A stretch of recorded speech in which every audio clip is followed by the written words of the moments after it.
In a completely unexpected turn of events, Apple and Qualcomm just settled their legal dispute, dropping all litigation. The details from Apple and Qualcomm are brief, but give us the following 4 key details. Apple and Qualcomm are ending their lawsuits. Apple will pay Qualcomm an undisclosed sum. Apple has entered a 6-year patent licensing agreement with Qualcomm, with a 2-year extension option. Apple has entered a multi-year chipset licensing agreement with Qualcomm. What will this mean for future iPhones, including the timing of the first 5G iPhone? Let's break down what we know, and what we think we know. A 5G iPhone for 2020 is all but assured. Apple wants several things out of its 5G iPhone. It wants to make a phone that does not compromise on form factor or battery life, and which works reliably on all existing major global networks, as well as all new 5G networks, including sub-6 GHz frequencies used by today's cellular networks and new mmWave frequencies. That means it needs a single chip that does it all, and does so with great reliability and power efficiency. And since 5G is so new, it needs to be thoroughly tested too. Apple's not going to take a big risk on 100 million new expensive iPhones having critical cellular connectivity problems. Intel's XMM 8160 was likely to be the first 5G iPhone modem, but would it have been ready in time? While Apple was feuding with Qualcomm, its main path to getting such a modem was Intel's XMM 8160.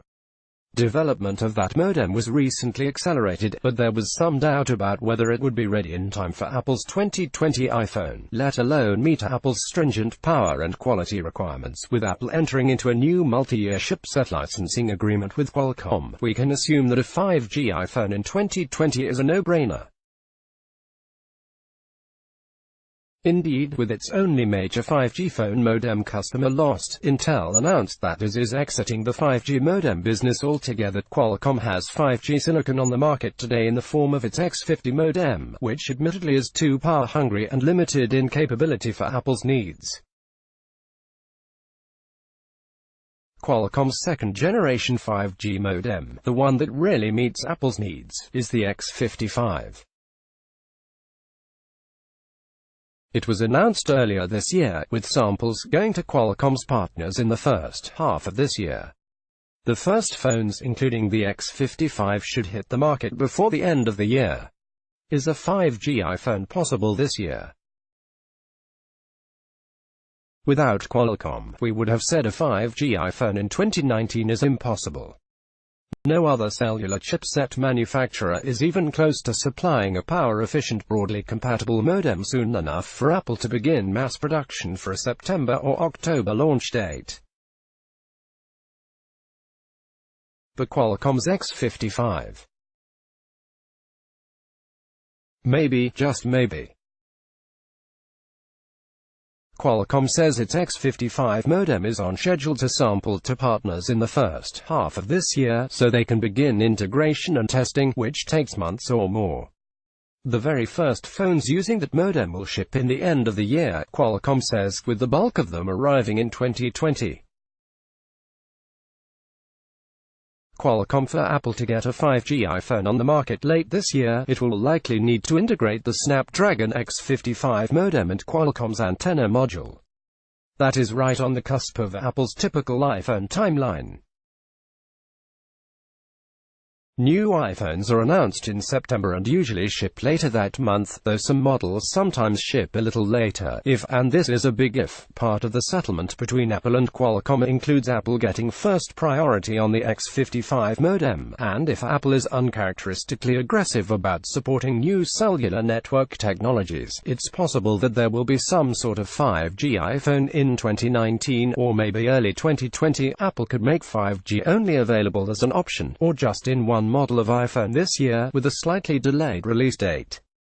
The company staggered the release of the iPhone 8 and iPhone 10 in 2017, and the iPhone XS and iPhone XR in 2018, so it wouldn't be unheard of.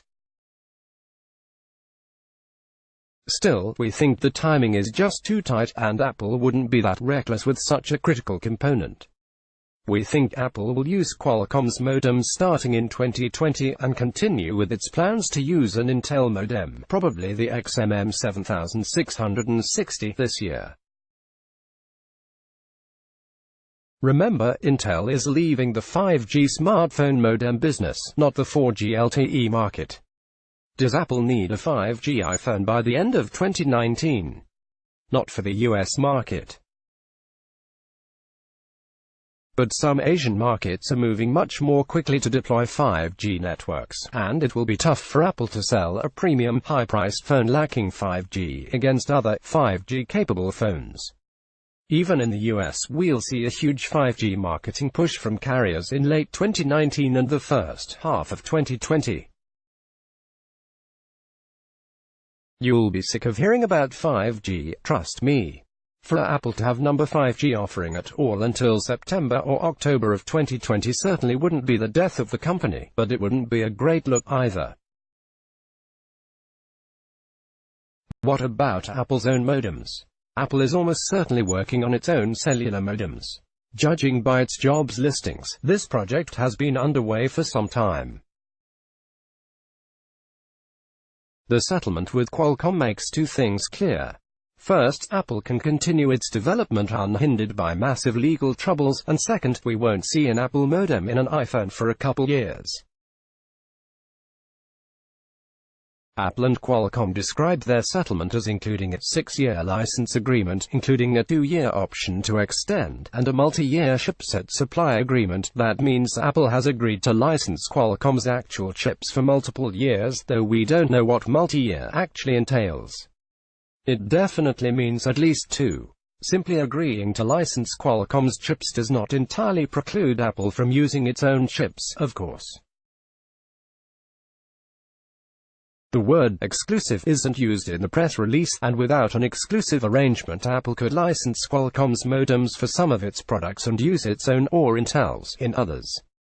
Meanwhile, Apple is licensing Qualcomm's patents for 6 years, with a possible 2-year extension.